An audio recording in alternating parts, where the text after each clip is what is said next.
ஏன் இந்த நரகாசுரனை இந்த மக்கள் கொன்னுச்சுங்கன்னே தெரியல. அவரை கொன்னுட்டு நம்மள இப்ப வரைக்கும் உயிர் எடுத்துக்கிட்டு இருக்குங்க. அந்த காலத்துல ஒரு இட்லியோ தோசையை செஞ்சு படைக்க வேண்டியது தானே, அதாவது தீபாவளியா கொண்டாட வேண்டியது தானே.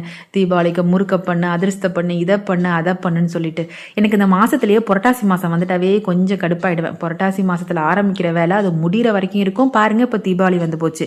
இன்னைக்கு வெள்ளிக்கிழமை, இன்னைக்கு 2 மணிக்கு நம்ம முறுக்கு செய்யலாம்னு பிளான் பண்ணி வச்சிருந்தேன். பக்கத்து வீட்டுல அடுத்த வீட்டுல எல்லாரும் முறுக்கு செஞ்சு இதை என்கிட்ட சொல்றாங்க. பிளஸ் சில பேர் ஸ்டேட்டஸ் போடுறாங்க. எங்க அம்மா பாத்துக்கங்க ஃபோட்டோ எடுத்து எனக்கு சென்ட் பண்ணுறாங்க. என்னடா நமக்கு வந்த சோதனை, எல்லாருமே முறுக்கு செஞ்சுட்டாங்க, நம்ம என்ன இவ்வளோ லேட்டாக பண்ணுறோம் அப்படின்னுட்டு. சரி இன்னைக்கு வீடெல்லாம் க்ளீன் பண்ணிவிட்டு நம்ம முறுக்கு செய்யலான்னு பண்ண ஆரம்பித்தேன். நான் தான் கிச்சனை மாப் போட்டு, ஹாலை மாப் போட்டு, வாசலை மாப் போட்டு எல்லாத்தையும் போட்டு முடிக்கவே ரொம்ப ரொம்ப லேட் ஆகிடுச்சு. இப்போ என்னமோ 2 வாரமாக வெள்ளிக்கிழமையில் க்ளீன் பண்ணுறேன். இது ரொம்ப தப்புன்னு தெரியும். வியாழக்கிழமை க்ளீன் பண்ணியிருந்தா நல்லா இருந்திருக்கும்.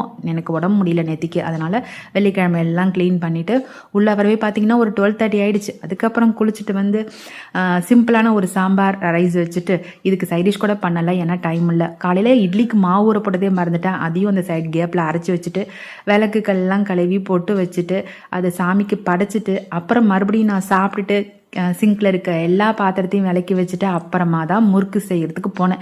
திரும்பி பார்க்குறேன் மணி 3:45 ஆகிட்டு.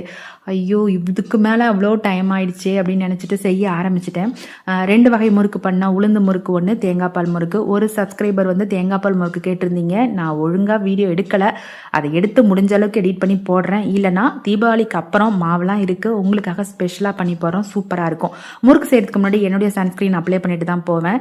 இதெல்லாம் கொஞ்சம் ஓவர் அப்படின்னு நினைக்கலாம், கண்டிப்பாக கிடையாது. நீங்கள் ரொம்ப நேரம் எண்ணெயில் உட்காந்துருக்கும் போது உங்கள் ஸ்கின் வந்து ரொம்ப பர்ன் ஆகும். ஸோ அதுக்கு நீங்கள் அப்ளை பண்ணிட்டு போனீங்கன்னா எப்படி போனீங்களோ அப்படியே வரலாம். இதை நீங்கள் ட்ரை பண்ணி பாருங்கள்.